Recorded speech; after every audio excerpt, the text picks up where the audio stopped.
Olá, eu sou Marco Mendes, está começando o nosso programa, o seu programa Planeta Zen, aqui pela nossa MKK Web TV. A ideia do programa, unir pessoas sem preconceitos, né? É isso aí.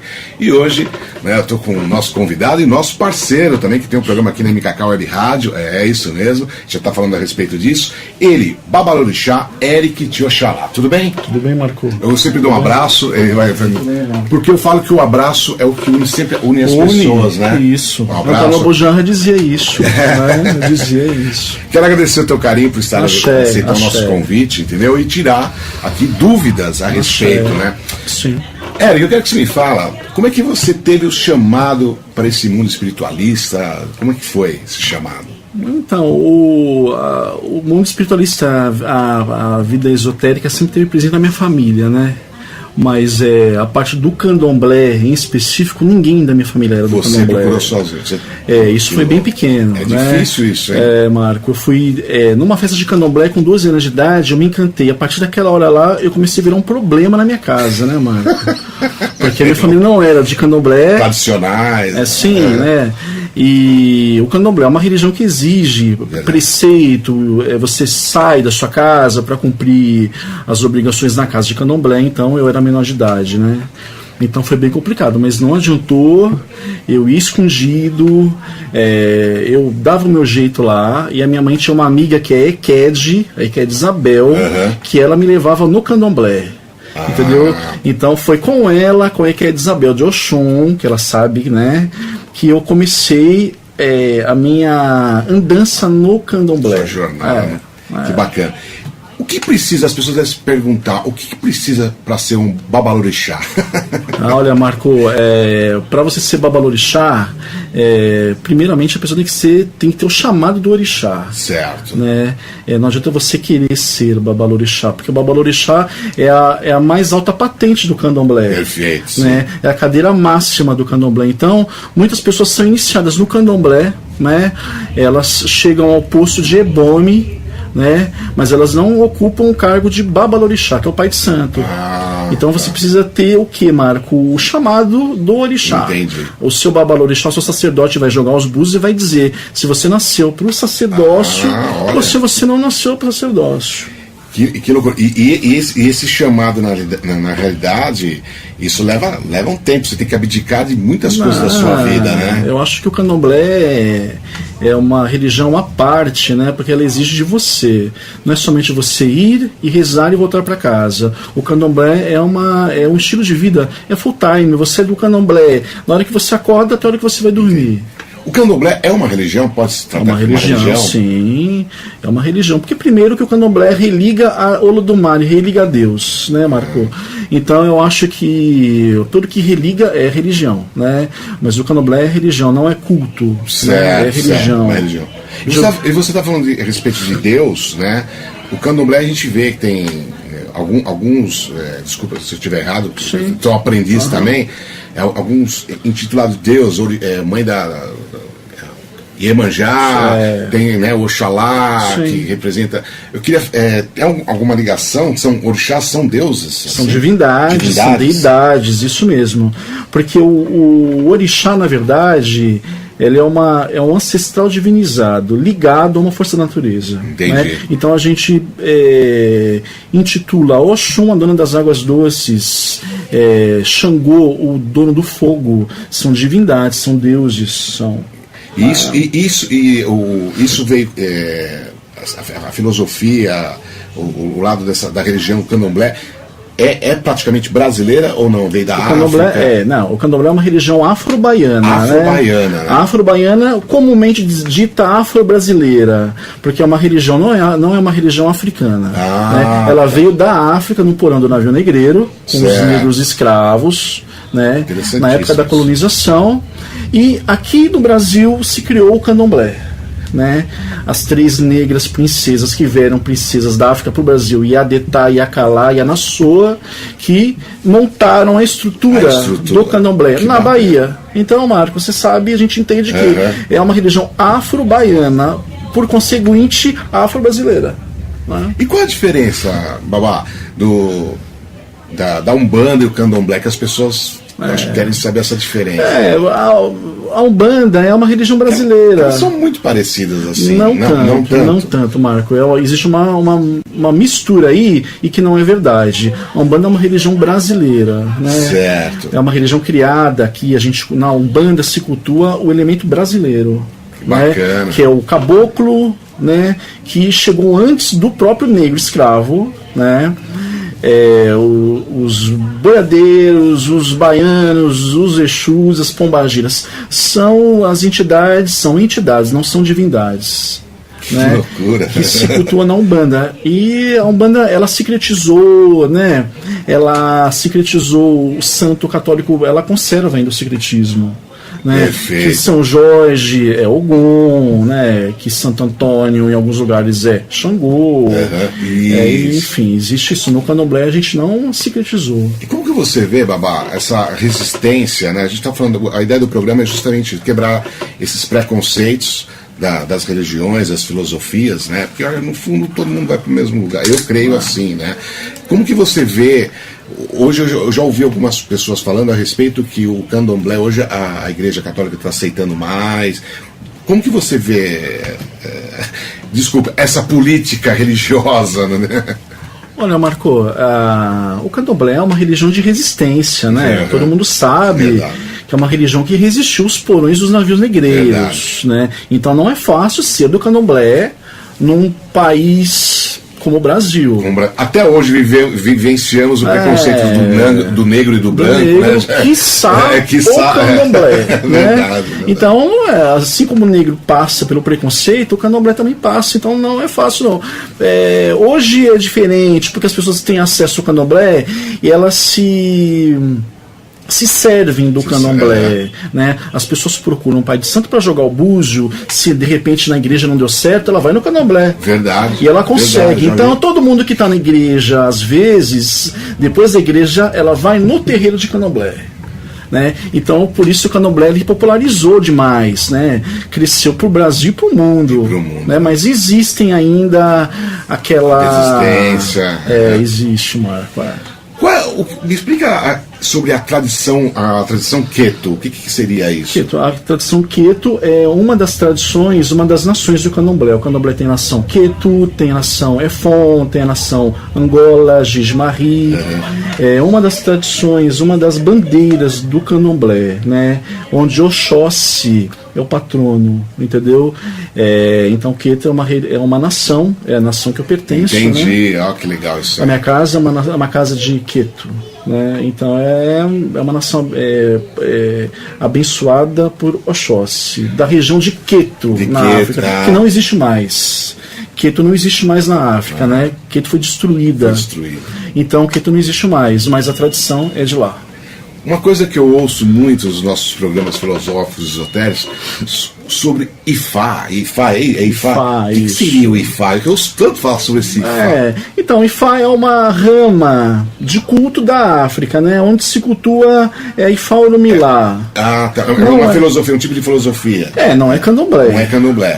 Já é uma outra. É uma rama africana em que as pessoas cultuam Ifá Orumilá, que é a origem da adivinhação, né? Um culto à parte, que não é o candomblé. O candomblé não tem. O candomblé tem relação com o Ifá na hora da consulta no jogo de búzios, né? Mas o nosso culto a Ifá não é o culto feito na África como os cultuadores, os seguidores de Ifá. Porque assim, Babá, eu estou fazendo perguntas exatamente de quem está nos assistindo. Tem pessoas, logicamente, que estão bem instruídas, estão entendendo perfeitamente, e outras estão tentando entrar nessa conexão. E eu mesmo sou um deles que eu admiro demais, já tive a oportunidade de frequentar um pouco do candomblé. Eu realmente, a minha mãe veio de origem baiana, né? Então eu tenho esse chamado. Não seguir, mas a emissora ela é uma forma de eu estar em contato, contato e agregando isso, né? Tanto é que o Babá está aqui com a gente. Tanto é que o teu orixá, né, tá na sua cara, né? Que você deve ser com certeza de Oxoguian, o mesmo orixá que eu. Então a pessoa, o pai de santo que olhar para você dificilmente não vai ver isso. Não vai ver isso. Vê que é gritante. Entendi, olha lá. Vamos falar de uma coisa sobre o Exu. Eu sou uma pessoa, hoje não, mas eu sou uma pessoa que tinha muito medo de Exu. Principalmente a gente vê algumas figuras sobre Exu e as pessoas falam: Exu é do mal, Exu tem algum pacto com alguma coisa a ver com demônio, espíritos ruins. Me explica a respeito disso, porque para tirar esse estigma sobre Exu. Não, gente, porque na minha religião, no candomblé e na Umbanda, a gente não conhece essa figura do diabo, né? Esse diabo europeu, a gente não sabe, não chegou em terras de África, né? Então, pra gente, essa conotação não existe, que a gente nem conhece. A gente nem conhece, não conhece, né? E Exu é uma figura controversa, né? Por que Exu é controverso, né? Porque Exu é a ambiguidade, né? Exu é tudo aquilo que quebra os padrões, Marco. Por isso que às vezes choca. Né? Verdade. Na colonização do Brasil, né? Exu chocava porque ele quebrava tabu, né? Então, por ser uma divindade muito controversa, né? O dono da boca, o dono da comunicação, né? Então se fala aquilo que se pensa, né? Então é isso que assusta aquilo que é tradicionalzinho, o puritanismo. Entendi. Né? Então isso não tem nada a ver com o diabo europeu, nada a ver. Por exemplo, se fala dos tranca-ruas, sete encruzilhados, e são Exus também? Assim, eu tenho que falar rapidinho que a gente fala de Exu, a gente tem que situar duas situações. O Exu, orixá, que veio de terras de África, né, que veio junto com o negro no navio, no porão, e o Exu a partir da época da colonização do Brasil. Entendi. Que são espíritos, né? Então você disse, né, de Tranca-Rua, das Pombagiras, aí começa, são Exus, mas são Exus entidades, não são divindades, porque são espíritos, pessoas que morreram e passaram a ter essa conotação a partir da espiritualidade. Né? E tem o Exu Orixá, que é a divindade. Perfeito. Né, que veio de terras de África. Isso é muito interessante. Isso que você colocou. Então existe o Orixá Exu e os Exus entidades de Umbanda, né? Que são as Pombagiras, Tranca-Rua, Maria Padilha, Maria Molambo, Zé Pilintra, os malandros do Rio de Janeiro, que já tem uma conotação já com a malandragem carioca, né? E, enfim. Desculpa a conotação que eu vou colocar, você estava falando dos malandros. A gente vê muito isso, o cara era malandro, ele que bebia. Por que são os escolhidos, foram os escolhidos? Então, é uma pergunta até minha agora. Então, é pela relação espiritual daquela pessoa quando viva. Né? Geralmente os Exus, as Pombagiras, elas são entidades relacionadas à noite, aos prazeres da carne, né? Aos interesses, na época são com a questão material. Perfeito. E as pessoas devem se perguntar, mas se as pessoas eram assim, a gente não está aqui para julgar, por isso a gente está aqui, a ideia é quebrar esses preconceitos. Elas eram assim, por que elas têm a aptidão de poderem ajudar nós aqui? Carnais. Aí é uma questão, né, já de uma profundidade, né? Entendi. Porque aí a gente já vai cair numa questão já de passagem já no rito, né? De passagem de uma situação de vida para uma situação só espiritual. Mas isso é claro de que são entidades hoje ligadas na época, né, a essas situações. Tá? Por exemplo, o malandro, o Zé Pilintra é o malandro dos morros cariocas. Né? Por exemplo, seu Tranca-Rua, né, é um cultuado no Brasil, é um Exu mais popular até aqui no Brasil, né? E é um Exu, é uma entidade ligada à época da colonização do Brasil. Muitas dessas entidades eram ligadas na época da colonização, eram condes, marqueses, eram duques, né? Então, tanto é que usa a cartola, a capa, a bengala, que remete justamente à época da colonização do Brasil, né? Então, aí é isso que... E aí por aí vai. Babá, você tem não sei se é assim que nós chamamos, um templo, um terreiro que você atende. Lá te procuram pessoas de todos os âmbitos de problemas ou à procura de uma solução para os seus problemas, né? O que você tem como assim, o teu norte principal para ajudar essas pessoas? É que eu falo, Marco, aqui eu falo em todos os lugares, né? O candomblé é uma religião que não fecha a porta, né? É uma religião sem preconceito. Então, uma família, né? É uma família. Então o candomblé ele é intitulado numa questão de humildade, né? A gente não olha quem é a pessoa, se ela é pobre ou se ela é rica. Então, pelo menos na minha casa, Entendi. todas as pessoas que chegam lá, elas são recebidas. Às vezes é uma palavra minha, às vezes é um banho, às vezes é qualquer coisa, mas eu não fecho a porta para seu ninguém na minha casa. Entendi. Todo mundo que entra, seja rico, seja pobre, seja político, que as pessoas sabem que vão lá em casa. Sim, sim. Né? Até a prostituta, até a faxineira. Todo mundo vai. Isso é legal. Sim, Não tem um preconceito. Para outras religiões, talvez a porta fosse fechada. Isso. Para algumas religiões ditas mais puritanas, né? Entendi, talvez fizesse essa distinção da questão social da pessoa, mas o candomblé não faz. Uma coisa que a gente não pode ter medo de falar, Sim. que é sobre os animais, as matanças. A gente sabe, e isso é uma coisa clara, eu já um pouco que eu sei da Bíblia, desde aquela época existiam também as oferendas, né? Então existe um lance as pessoas às vezes julgar, mas sem entender o que realmente vem lá. Na Bíblia tem, né? Quantas e quantas vezes existem as oferendas. Hoje a gente andou vendo aí que as pessoas, até na parte política, a respeito das matanças, queriam proibir e não vai proibir. Logicamente de uma forma branda para que as pessoas entendam. Né? Como você vê isso, Babá?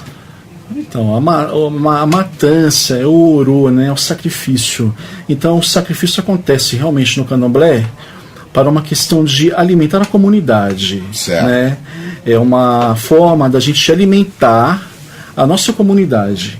Né? Ao invés de você comprar o frango que foi trucidado numa vícola, né? Nós louvamos aquele animal, a gente agradece, a gente reza, é uma coisa muito sagrada, tá? Entendi. E aquele animal, ele serve para alimentar aquela comunidade, as pessoas daquele terreiro. Então não existe aquela conotação sanguinária da carnificina do açougue. No açougue é uma carnificina, né? No candomblé não, a gente louva aquele animal para nós comermos daquela carne, né, sagrada, porque aí já foi sacralizado. Então, isso é que acontece. Saindo disso é mentira, aquilo que sensacionalismo, aquilo que a oposição fala para criticar, mas quem está dentro do candomblé e vivencia aquilo sabe que pra gente, né? Porque existe, né, Babá? Existe uma hipocrisia. A gente nos alimentamos aí diariamente dos bichinhos, né? E esquecemos até de agradecer a cada desses não agradece, bichinhos, né? Não agradece. É engraçado isso. Vamos falar dos búzios, que é uma coisa que eu acho muito lindo, muito fantástico, né? O entendimento, né, dos búzios. O que ele representa no candomblé? O búzio é o oráculo, né? É a forma de nós nos comunicarmos com o orixá. Né? Quando existe uma questão no candomblé, uma questão dos consulentes, as pessoas que vão até o candomblé, elas procuram no jogo de búzios aquela palavra e aquilo que ela deve fazer para melhorar, mudar a situação. O jogo de búzios, a gente tem que ressaltar que é um oráculo do candomblé. Pessoas da Umbanda não podem. Existem, a gente vê aí aquilo que eu digo, né? Um monte de live, um monte de gente divulgando, jogando búzios, e aquela pessoa não é nem feita de santo. Olha só. Então, para a pessoa jogar os búzios, ela deve fazer o santo no candomblé. São 7 anos de aprendizado, tá? Na casa de candomblé, com o pai de santo começando para aprender tudo aquilo lá. Então são 7 anos, né? No mínimo 7 anos, para você poder conseguir manipular. Né? Então não é um cursozinho, né? Não que eu estou desmerecendo o jogo dos demais oráculos, mas o jogo de búzios ele demora muito. Tem que ser iniciado, tem que ser do candomblé. Umbanda não faz, não adianta. A Umbanda não faz isso, né? A natureza está muito ligada ao candomblé também, total, né? A gente vê principalmente pelas as matas, as ervas, os banhos, né? É o que a gente cultua. E por que nós, seres humanos, no caso você, Babá, que tem né, a experiência, tem a sabedoria de usá-las, nós, seres humanos, não usamos com tanta eficácia, né, um país como o Brasil, que existe as matas, a Amazônia, não cuidamos nem da nossa própria... Como que você vê isso? Que que as pessoas possam valorizar mais, né, a nossa... É uma religião de sustentação ecológica, né? Começa que o candomblé tem essa filosofia. É verdade. Né? Nada no candomblé polui, tudo que nós fazemos, nós levamos para a mata, para a água, sem prato de louça, sem plástico, sem nada. Aquela comida que a gente oferece para o orixá, a gente coloca na mata para que a terra se alimente daquilo, para os passarinhos vão comer e tudo mais. Né? Então a gente não coloca alguidar, prato de louça, prato de plástico, nada disso. Nós colocamos as nossas oferendas em cima das folhas e a folha vai para a natureza. Né? Justamente para não agredir, porque é a nossa divindade. A mata é Oxóssi, né? As águas são Oxum e Iemanjá, né? As pedras pertencem ao Pai Xangô, ao rei, né? Quer dizer, se nós agredirmos isso, a gente agride a entidade, a divindade do orixá. Então, você falou uma coisa muito interessante. Eu já tive a oportunidade de ver realmente as louças, né, que as pessoas oferecem. Realmente está ali degradando, né? Mas aí são as pessoas que não sabem. Que não sabem. Olha, elas só, não têm esse conhecimento do que é com profundidade a religião, o culto, a cultura do orixá. Porque o orixá não quer a vasilha. Né? É verdade. Existe só a energia da oferenda, da comida. Daquela comida, daquele grão que é oferecido. Isso é ebó? Isso aí que é o ebó? Ebó, porque ebó, a palavra ebó significa sacrifício. Tudo é ebó. Tá? Desde um grãozinho que você coloca até uma coisa maior. Tudo é ebó. A palavra ebó significa sacrifício. Mas estou aprendendo bastante aqui com o tudo é ebó no orixá. Outra coisa, a gente fala agora da Bahia, né? Esse lugar maravilhoso que é a Bahia. Que, o berço, né? O berço, né? É o berço da nossa cultura. Falando de a Mãe Menininha de Cantuá, né? Mãe Menininha de Cantuá. Uma das mais famosas, assim, popularmente Célebre falando, Alorixá, né? sim. Você, Babá, você tem... Qual desses segmentos, dessas pessoas que representa para você, quais delas representa para você nesse sentido, assim, com maior afinco? Você quer dizer a importância que eu vejo nelas? A importância que você vê nelas. São as precursoras do candomblé, né? Entendi. A Mãe Menininha foi uma Ialorixá a mais exaltada. Né? E ela é praticamente a mãe de todas as...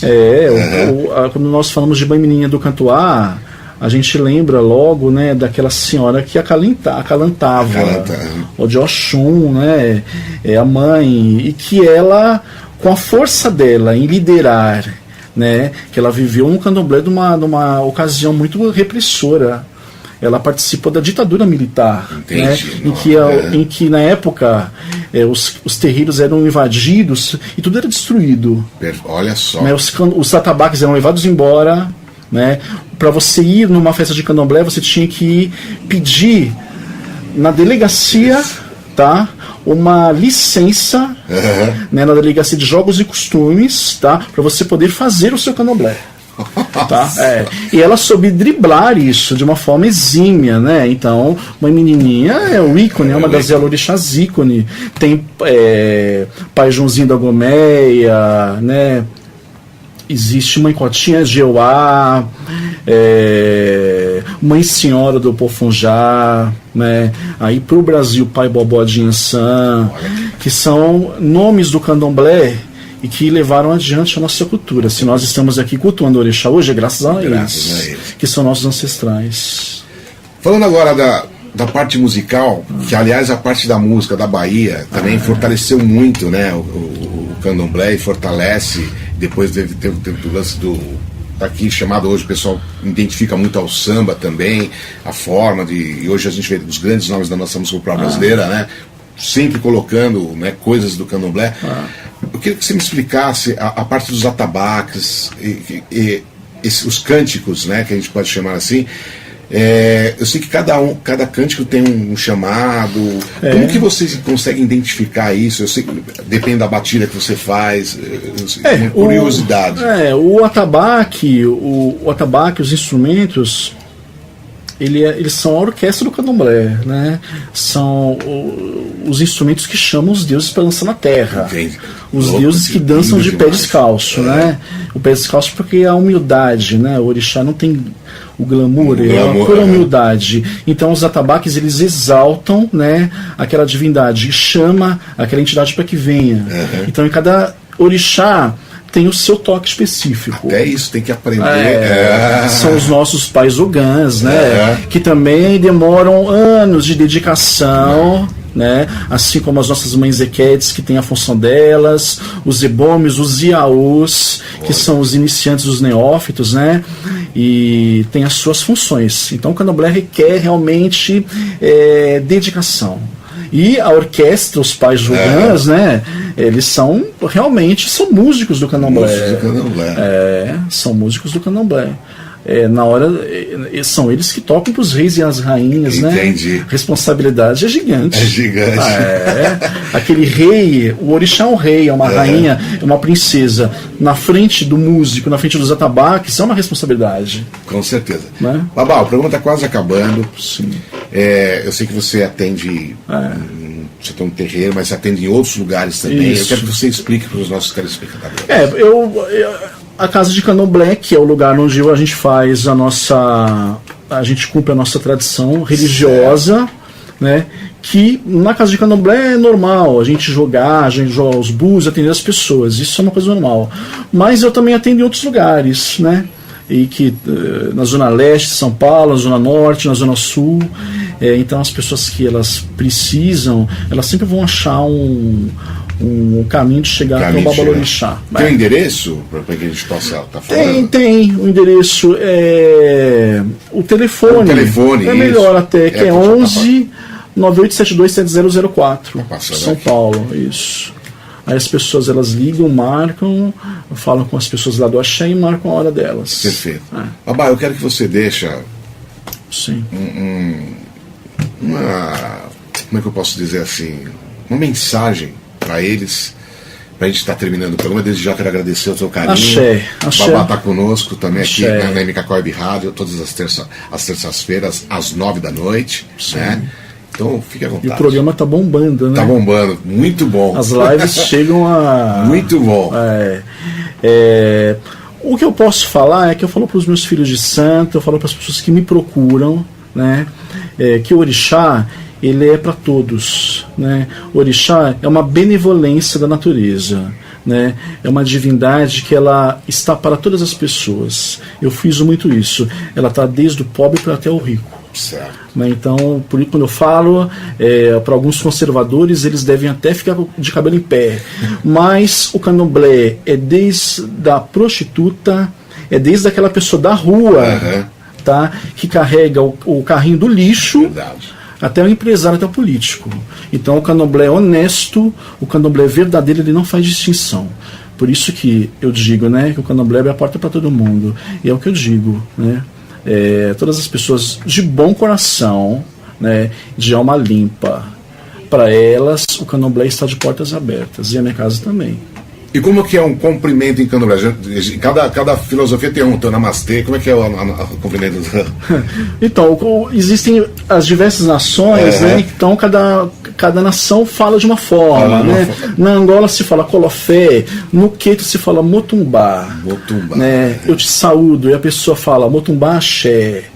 Então, esse é o cumprimento. Motumbá a todas as pessoas. A todas as pessoas. Esse é o nosso Planeta Zen, unindo as pessoas para um mundo melhor. Axé. Tchau, tchau. Axé.